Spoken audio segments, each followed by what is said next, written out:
Hi నమస్తే welcome to rvsewingcornertelugu Telugu. ఈరోజు నేను కుర్తీ కటింగ్ వీడియో చూపిస్తున్నానండి. ఫస్ట్ దీన్ని డబల్ ఫోల్డ్ వేసుకోవాలండి. డబల్ ఫోల్డ్ వేసుకొని దాన్ని మళ్ళీ ఇంకొక ఫోల్డింగ్ మీద పెట్టేసుకుంటే ఇది మొత్తం 4 ఫోల్డింగ్స్ మీద ఉందండి. ఈ 4 ఫోల్డింగ్స్ని మనం ఈక్వల్గా ఎక్కడ ముడతలు లేకుండా ఎక్కడ ఎగుడు దిగుడు లేకుండా చూసుకొని చేసుకోవాలి. ఇటువైపు ఏమో క్లోజ్ సైడ్ ఓపెన్ సైడ్ నుంచి నేను 5.5 ఇంచెస్ దగ్గర షోల్డర్కి 5.5 ఇంచెస్ దగ్గర మార్కింగ్ పెట్టుకుంటున్నాను. ఆర్మ్ లెంత్ ఉంటుంది కదా, ఆర్మ్ లెంత్ వచ్చేసి 6 ఇంచెస్ దగ్గర మార్కింగ్ పెట్టుకుంటున్నాను. అదేవిధంగా 6 ఇంచెస్ దగ్గరది 5.5 ఇంచెస్ దగ్గర నుంచి కరెక్ట్గా ఉందా లేదా అని చూసుకొని ఒక లైన్ డ్రా చేసుకుంటున్నానండి. 6 ఇంచెస్కి లైన్ డ్రా చేసుకున్న తర్వాత ఇప్పుడు మనం చెస్ట్ రౌండ్ ఉంటుంది కదా, చెస్ట్ రౌండ్ వచ్చేసి 38 ఇంచెస్ అండి. 38 ఇంచెస్ని 4 పార్ట్స్ వేసుకునేటప్పుడు 9.5 ఇంచెస్ వస్తుందండి. 9.5 ఇంచెస్కి దగ్గర 9.5 ఇంచెస్ దగ్గర ఒక మార్కింగ్ పెట్టుకున్నాను. మళ్ళీ 1.5 ఇంచెస్ మార్జిన్ అంటే ఖర్చు తీసుకుంటున్నానండి. 1.5 ఇంచెస్ దగ్గర విడిగా అయితే ఒకవేళ చెస్ట్ ఎక్కువగా అలా ఉన్న వాళ్ళైతే మన షోల్డర్ దగ్గర నుంచి 9.5 ఇంచెస్ దగ్గర ఈ చెస్ట్ కొలత తీసుకుంటే మనకి కరెక్ట్గా వస్తుందండి. ఈ సైజుకి అయితే అవసరం లేదండి. అందుకే నేను షోల్డర్ దగ్గరే నేను ఆర్మ్ రౌండ్ దగ్గరే తీసేసుకుంటున్నాను. ఇప్పుడు 9.5 ఇంచెస్ దగ్గర ఒక మార్కు, 1.5 ఇంచెస్ దగ్గర మార్కింగ్ పెట్టుకున్నాను. ఇప్పుడు 14 ఇంచెస్ దగ్గర షోల్డర్ దగ్గర నుంచి 14 ఇంచెస్ దగ్గర ఒక మార్కింగ్ పెట్టుకున్నానండి. వేస్ట్ రౌండ్ వచ్చేసి 30 ఇంచెస్. 30 ఇంచెస్ని 4 పార్ట్స్ వేసుకుంటే 7.5 ఇంచెస్ వస్తుందండి. 7.5 ఇంచెస్కి మళ్ళీ 1.5 ఇంచెస్ ఖర్చు తీసుకున్నాను. ఇదిగోండి 7.5 ఇంచెస్కి ఒక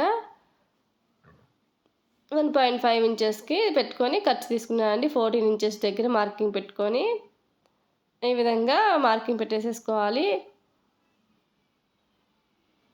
అదేవిధంగా మళ్ళీ మనము కట్స్ ఉంటాయి కదా, ఆ కట్స్ కోసమని షోల్డర్ దగ్గర నుంచి 21 ఇంచెస్ దగ్గర ఒక మార్కింగ్ పెట్టుకుంటున్నానండి. ఈ 21 ఇంచెస్ దగ్గర హిప్ రౌండ్ ఉంటుంది కదా, 40 ఇంచెస్ ఉందండి హిప్ రౌండ్. ఈ 40 ఇంచెస్ని 4 పార్ట్స్ వేసుకుంటే 10 ఇంచెస్ వచ్చిందండి. ఈ 10 ఇంచెస్కి ఒక 1 ఇంచ్ ఒకటే మార్జిన్ తీసుకుంటున్నాను. ఎందుకంటే 1 ఇంచ్ కంటే ఎక్కువ తీసుకున్నట్లయితే మనకి కటింగ్స్ సరిగా రావు. అందుకని మళ్ళీ ఒకసారి అన్నీ కరెక్ట్గా ఉన్నాయా లేవా అని మెజర్మెంట్స్ అని ఒకసారి చెక్ చేసేసుకోనండి. చెస్ట్ దగ్గర మాత్రం మీరు 9.5 ఇంచెస్ దగ్గర చెస్ట్ రౌండ్ తీసుకుంటే మీకు కరెక్ట్గా వస్తుందండి. ఈ కొలతకు అవసరం లేదని నేను 9.5 ఇంచెస్ దగ్గర తీసుకోకుండా ఒకటి షోల్డర్ దగ్గరే తీసుకున్నాను. 9.5 ఇంచెస్ దగ్గర కాకుండా 6 ఇంచెస్ దగ్గరే తీసుకున్నాను అనమాట. ఇప్పుడు మనం 14 ఇంచెస్ దగ్గర 21 ఇంచెస్ దగ్గర ఒక లైన్ డ్రా చేసేసుకుంటున్నాను మీకు అర్థం కావడం కోసం అని చెప్పి. ఇప్పుడు ఆర్మ్ రౌండ్ ఉంటుంది కదండి, ఆర్మ్ రౌండ్కి 1.5 ఇంచెస్ దగ్గర మార్కింగ్ పెట్టుకుంటున్నాను. ఆర్మ్ కర్వ్ తీసుకుంటాం కదా, దానికోసమని 1.5 ఇంచ్ మార్కింగ్ పెట్టుకుంటున్నానండి. మార్కింగ్ పెట్టుకొని కర్వ్ తీసుకున్నాను. ఇప్పుడు 6 ఇంచెస్లో హాఫ్ ఉంటుంది కదా, హాఫ్ దగ్గర ఎక్కడైతే వస్తుందో అక్కడికి ఆ కర్వ్ కలిపేసుకోవాలన్నమాట. ఇదిగో ఈ విధంగా అక్కడికైతే వచ్చిందో అక్కడ వరకు కలిపేసేసుకోవాలి. ఇది బ్యాక్ ఆర్మ్ రౌండ్ అండి, ఇది బ్యాక్కి. ఇప్పుడు మనం ఫ్రంట్ ఆర్మ్ రౌండ్ కూడా చూసుకోవాలి కాబట్టి ఫ్రంట్ ఆర్మ్ రౌండ్ ఒక హాఫ్ ఇంచ్ తగ్గించేసేసుకొని ఫ్రంట్ ఆర్మ్ రౌండ్ మనం షేప్ చేసుకోవాలి. ఇట్లాగా ఫ్రంట్ ఆర్మ్ రౌండ్ కూడా మనం ఒకేసారి గీసేసుకోవాలి. కట్ చేసుకునేటప్పుడు కొంచెం జాగ్రత్తగా కట్ చేసుకోవాలండి. షోల్డర్ వచ్చేసేసి 3 ఇంచెస్ తీసుకున్నాను. నెక్ వచ్చేసేసి 2.5 ఇంచెస్ దగ్గర మార్కింగ్ పెట్టుకున్నాను. ఫ్రంట్ నెక్ వచ్చేసేసి 5.5 ఇంచెస్ దగ్గర మార్కింగ్ పెట్టుకున్నానండి. మార్కింగ్ పెట్టుకొని 2.5 ఇంచెస్ దగ్గరికి స్ట్రైట్ లైన్ డ్రా చేసుకొని ఒక బాక్స్ లాగా డ్రా చేసేసుకుంటున్నాను. ఒకవేళ మీకు రౌండ్ వెడల్పుగా కావాలి అంటే ఒక హాఫ్ ఇంచ్ పావు ఇంచ్ తేడాతోటి ఇలా ఈ విధంగా పెట్టేసేసుకోండి. లేకపోతే కొంచెం తగ్గించైనా పెట్టేసేసుకోవచ్చు, మన ఇష్టం అనమాట రౌండ్. నేను 2 వైపులా రౌండే పెడుతున్నానండి. బ్యాక్ పార్ట్కి 6.6 ఇంచెస్, బ్యాక్ డీప్ వచ్చేసి 6.6 ఇంచెస్ దగ్గర ఒక మార్కింగ్ పెట్టుకుంటున్నాను. దీన్ని కూడా అదేవిధంగా బాక్స్లో డ్రా చేసేసుకుంటున్నాను. ఇలా బాక్స్లో డ్రా చేసుకున్న తర్వాత దీన్ని కూడా రౌండ్గా ఒక హాఫ్ ఇంచ్ తేడాతోటి ఇలా మార్కింగ్ చేసుకున్నాను. ఇందాక మనము సైడ్కి సైడ్ జాయింట్స్ ఉన్నాయి కదా, సైడ్ వాటిని మార్కింగ్ వెళ్ళి నేను ఇప్పుడు జాయిన్ చేసుకుంటున్నాను. ఈ విధంగా ఖర్చును కూడా ఇలాగే మార్కింగ్ చేసేసుకోవాలి.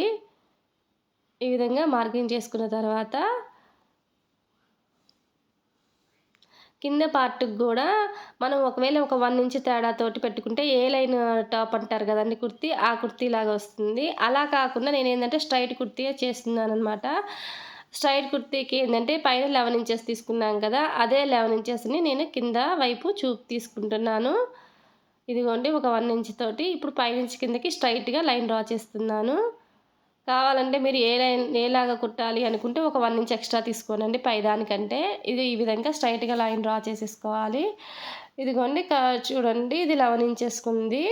ఇప్పుడు మనం ఖర్చు కూడా దీనిలోనే వచ్చేసింది. ఒక 1 ఇంచ్, 1 ఇంచ్‌కి కావాలంటే ఒక మార్కింగ్ పెట్టి చూపిస్తాను. ఒక 1 ఇంచ్ వరకు మనకిట్లా ఒక మార్కింగ్ వచ్చేసిందనమాట ఒక 1 ఇంచ్‌కి. అదే మీరు పెద్ద సైజ్ అయితే మాత్రం 9.5 ఇంచెస్ దగ్గర చెస్ట్ లూజ్ మాత్రం ఒకటి తీసుకోండి మర్చిపోకుండా. ఇప్పుడు ఫుల్ లెంత్ వచ్చేసేసి నేను ఇందాక ఫుల్ లెంత్ చూపించలేదు కదండీ! ఫుల్ లెంత్ వచ్చేసేసి 42 ఇంచెస్ దగ్గర మార్కింగ్ అంటే ఇది లైనింగ్ 41 ఇంచెస్ దగ్గర మార్కింగ్ పెట్టుకున్నాను. ఇప్పుడు దీన్ని కట్ చేస్తున్నానండి. ఇది దేనికి దానికి వచ్చేస్తుందండి. అంటే ముందుకి పార్ట్‌కి, బ్యాక్ పార్ట్‌కి సెపరేట్‌గా ఈ విధంగా ఫ్రంట్ పార్ట్ కర్వ్ తీసాం గదా! అది కట్ చేసుకోకుండా ఫస్ట్ మనం గీసాం గదా! బ్యాక్ పార్ట్‌ది లోతు తీసుకోకుండా మామూలుగా ఎలా ఉందో యాజ్ ఇట్ ఈజ్‌గా డ్రెస్ అలాగే కట్ చేసుకోవాలి. ఖర్చుల దగ్గర మాత్రం మనము అక్కడెక్కడైతే కర్వ్ తిరుగుతుందో, ఎక్కడైతే ఖర్చు తీసుకుంటామో అక్కడ వరకు ఒక చిన్న టక్స్ పెట్టేసేసుకొని యాజ్ ఇట్ ఈజ్‌గా మొత్తము మనం ఎలా అయితే మార్కింగ్ చేసుకున్నామో దాన్ని మొత్తాన్ని ఇలా కట్ చేసేసుకోవాలి. ఇదిగోండి ఇలా కట్ చేసుకుంటాం కదా! ఇదిగోండి ఇలా మొత్తం కట్ చేసేసుకున్న తర్వాత ఇదిగోండి ఇప్పుడు నెక్కులు ఇదిగోండి ఫ్రంట్ పార్ట్‌గా బ్యాక్ పార్ట్ చూపిచ్చాను గదా! ఇదే విధంగా నేను 2 కలిపేసేసి ఫ్రంట్ పార్ట్ వరకే కట్ చేస్తున్నానండి. బ్యాక్ పార్ట్ కట్ చేస్తే మళ్ళీ ఫ్రంట్ డీప్ అయిపోతుంది గదా! అందుకని ఇదిగోండి రెండిటిని ఇప్పుడు సెపరేట్ చేస్తున్నాను. ఇప్పుడు ఇది ఫ్రంట్ పార్ట్‌కి తీసుకుంటున్నానండి. ఫ్రంట్ పార్ట్‌కి మనం లోతు తీసుకుంటాం గదా! ఇప్పుడు ఆ ఫ్రంట్ పార్ట్ లోతు తీసేసుకుంటున్నాను. ఇలా తీసేసుకున్న తర్వాత ఇది ఫ్రంట్ పార్ట్ అండి. బ్యాక్ పార్ట్‌కి మనకు 1 ఇంచ్ ఎక్స్‌ట్రా ఉంది కదండీ నెక్ కిందకి డీప్. ఆ డీప్ నేను కట్ చేసేసుకుంటున్నాను ఒక 1 ఇంచ్ తోటి. ఇలా front part, back part 2 cut అయిపోయాయి. కట్ చేసాం కదా! ఇదిగోండి ఓపెన్ చేసిన తర్వాత ఇదిగో ఇలా వస్తుంది. ఇప్పుడు నేను ఇది శారీతో కుడుతున్నానండి. దీనికి నేను ప్యాంట్ కూడా చూపిస్తానండి కటింగ్ వీడియో. ఫస్ట్ ఇది శారీతో చూపిస్తున్నానండి. చున్నీకి ఆల్రెడీ దీన్ని కట్ చేసేసానండి. చున్నీ వరకు తీసేసుకున్నాను. ఇప్పుడు మనం శారీ అయితే ఏ పన్నా అయితే ఉంటుందో వెడల్పు పన్నా, ఆ పన్నాని ఇట్లా డబల్ ఫోల్డ్ వేసుకోవాలండి. ఫస్ట్ డబల్ ఫోల్డ్ వేసుకొని నీట్‌గా సర్దుకోవాలి. ఈక్వల్‌గా వచ్చిందా లేదా చూసుకొని సెట్ చేసుకోవాలి. మనం కింద 40 ఇంచెస్ ఉందా లేదా అని చెక్ చేసుకొని ఇలా ఫోల్డ్ చేసి పెట్టుకోవాలండి. ఫోల్డ్ చేసుకొని శారీలో వచ్చిన దాంతో చేసేటప్పుడు ఈ విధంగా తర్వాత దాన్ని డబల్ ఫోల్డ్ వేసుకోవాలి. ఇప్పుడు మొత్తము ఫ్రంట్ పార్ట్, బ్యాక్ పార్ట్ 2 ఒకేసారి కట్ చేస్తున్నామనమాట. ఇదిగోండి 4 లేయర్స్ మీద ఉంది. ఇది కూడా చూడండి ఒకసారి 4 లేయర్స్. ఇదిగోండి 4 లేయర్స్ ఉంది కదా! ఈ 4 లేయర్స్ మీద మనం ఇందాక ఏదైతే కట్ చేసుకున్నామో లైనింగ్‌ని బ్యాక్ పార్ట్ పెట్టేసేసి ఫ్రంట్ పార్ట్ పెట్టకుండా బ్యాక్ పార్ట్ పెట్టేసేసి కట్ చేసుకోవాలండి. ఎందుకంటే ఫ్రంట్ పార్ట్ పెట్టినట్లయితే మనకి కర్వ్ ఉంది కదా! ఆ కర్వ్ కట్ చేసేసుకుంటాం కాబట్టి బ్యాక్ పార్ట్ కట్ చేసుకుంటే చంకలో ఉన్న కర్వ్ కట్ కాకుండా ఉంటుంది. మనం స్టిచ్ చేసుకున్నప్పుడు ఆ కర్వ్‌ని కట్ చేసేసుకోవచ్చు. ఇప్పుడు మనకి ఎలా అయితే పెట్టేసుకున్నామో అదే విధంగా మార్కింగ్ పెట్టేసేసుకొని ఎక్కడ ముడతలు లేకుండా యాజ్ ఇట్ ఈజ్‌గా కట్ చేసుకోవచ్చు. ఒకవేళ మీకు ఎగుడు దిగుడుగా వస్తుంది అనుకుంటే కొంచెం ఎక్కువ ఖర్చు పెట్టేసేసుకొని మార్కింగ్ చేసేసుకోవచ్చు. నేనైతే ఇది ఎలా ఉందో యాజ్ ఇట్ ఈజ్‌గా అదే విధంగా డ్రా చేసేసుకొని కట్ చేసేసుకుంటాను.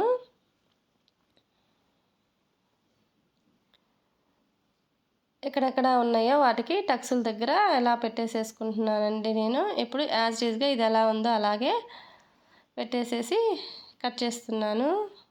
మీకు ఈ వీడియో నచ్చినట్లయితే లైక్ చేయండి, షేర్ చేయండి, కామెంట్ చేయండి. సబ్స్క్రైబ్ చేసుకోకపోతే సబ్స్క్రైబ్ చేసుకొని పక్కనే ఉన్న బెల్ ఐకాన్ యాక్టివేట్ చేసినట్లయితే నా ఫర్దర్ నోటిఫికేషన్స్ మీకు వస్తాయి. ఇప్పుడు నేను నెక్ ఎంత కట్ చేయలేదు అంటే ఇప్పుడు నేను తీసుకునే నెక్ అనేది బ్యాక్ సైడ్ నెక్ కదా! బ్యాక్ సైడ్ కొంచెం డీప్‌గా ఉంది కదా! మళ్ళీ ఇప్పుడు బ్యాక్ నెక్ కట్ చేశానంటే ఫ్రంట్ నెక్ కూడా తేడా వస్తుంది కదా! 5.5 6.1 నుంచి తేడా ఉంటుంది కాబట్టి అందుకని నెక్ కట్ చేసుకోలేదండి. ఎటు లైనింగ్ కట్ చేసుకున్నా కదా, ఆ లైనింగ్ని దీని మీద పెట్టేసేసి నేను సపరేట్గా దీనికి ఏమీ పీస్ వేయట్లేదండి, బకరం పీసు ఈ మెడనే తిప్పేస్తున్నాను కాబట్టి నేను దీన్ని సపరేట్గా కట్ చేయట్లేదు. నెక్ తర్వాత స్టిచ్చింగ్ వీడియోలో దానితో జాయిన్ చేస్తాను. ఇదిగోండి ఇలా వచ్చింది కదా, ఇదిగోండి ఫ్రంట్ పార్ట్, బ్యాక్ పార్ట్, ఇదిగో 4 లేయర్స్ వచ్చినాయి కదా. ఇప్పుడు మనము నేను ఇందాక అంచు మరీ చిన్నగా ఉందండి, అందుకని ఆ చిన్నది కొంచెం ఎక్కువ వెడల్పుగా కనిపించడానికి అని చెప్పి పైన మిగిలింది కదా, ఆ క్లాత్ని తీసేసి కింద జాయిన్ చేసుకుంటాను దీన్ని, ఈ అంచుని. ఇప్పుడు నేను హ్యాండ్స్ని చూపిస్తున్నాను అండి. హ్యాండ్స్ని 4 లేయర్స్ మీద వేసుకున్నాను. హ్యాండ్స్ని ఇలా 4 లేయర్స్ మీద వేసుకున్న తర్వాత హ్యాండ్ వచ్చేసి 23 ఇంచెస్ ఉందండి. నేను ఎంతైతే పన్నా ఉందో అంత పన్నా పెట్టేసేస్తున్నాను అనమాట. ఈ హ్యాండ్స్కి ఫుల్ హ్యాండ్స్ అవుతాయి అనమాట. ఇవి ఫుల్ హ్యాండ్స్ అవుతాయి. 4 లేయర్స్ మీద మనం అడ్జస్ట్ చేసేసుకొని నీట్గా ఎక్కడ ముడతలు లేకుండా చూసుకోవాలి. 23 ఇంచెస్ దగ్గర. ఆ తర్వాత మనము 8 ఇంచెస్ దగ్గర ఒక మార్కింగ్ పెట్టుకున్నాను. ఒక 2 ఇంచెస్ లూజ్ తీసుకున్నానండి. కింద రెస్ట్ దగ్గర 4 ఇంచెస్ మార్కింగ్ పెట్టుకున్నాను. 3 ఇంచెస్ డౌన్ తీసుకొని 3 ఇంచెస్ దగ్గర 8 ఇంచెస్ దగ్గర మార్కింగ్ పెట్టుకున్నానండి. 3 ఇంచెస్ డౌన్ తీసుకున్నాను పైనుంచి. ఇంకా 2 ఇంచెస్ మార్జిన్ తీసుకుంటున్నాను. ఇప్పుడు 6 ఇంచెస్ దగ్గర ఒక మార్కింగ్ తీసుకొని 6 ఇంచెస్ దగ్గర ఒక లూజ్ తీసుకోవాలండి. మనము 6 ఇంచెస్ దగ్గర మెజర్మెంట్ తీసుకోవాలి. మళ్ళీ 11 ఇంచెస్ దగ్గర ఒక మెజర్మెంట్ తీసుకోవాలి. 11 ఇంచెస్ దగ్గర ఎంత వచ్చిందో అక్కడ ఒక మార్కింగ్ పెట్టుకోవాలండి. ఇప్పుడు ఈ 4 ఇంచెస్ దగ్గర నుంచి ఈ పైన చంక వరకు మనం ఇట్లా లైన్ డ్రా చేసేసుకోవాలి. ఇలా డ్రా చేసుకొని పైన కరువు తీసుకోవాలండి. ఇలా కరువు తీసుకొని మనకి చంకలో ఒక 3/4 ఇంచ్ వచ్చేటట్టు క్రాస్ తీసేసుకోవాలి. ఇది మొత్తాన్ని ఇప్పుడు మనము యాజ్ ఇట్ ఈస్‌గా కట్ చేసేసుకోవాలండి. ఈ వీడియో మీకు నచ్చినట్లయితే లైక్ చేయండి, షేర్ చేయండి, కామెంట్ చేయండి. సబ్స్క్రైబ్ చేసుకొని పక్కనే ఉన్న బెల్ ఐకాన్ యాక్టివేట్ చేసినట్టయితే నేను ఫర్దర్‌గా ఏమైనా వీడియోస్ పెట్టినైతే మీ వరకు వస్తాయి. లైక్ చేయడం మాత్రం మర్చిపోకండి. మీరు లైక్ చేసడం వల్ల నాకు పెద్ద సపోర్ట్ ఇస్తున్నట్టు ఉంటుంది. ఈ లైక్ చేయడం వల్ల నా వీడియో ఇంకొంతమందికి దగ్గర అవుతుందండి. Please thanks for watching.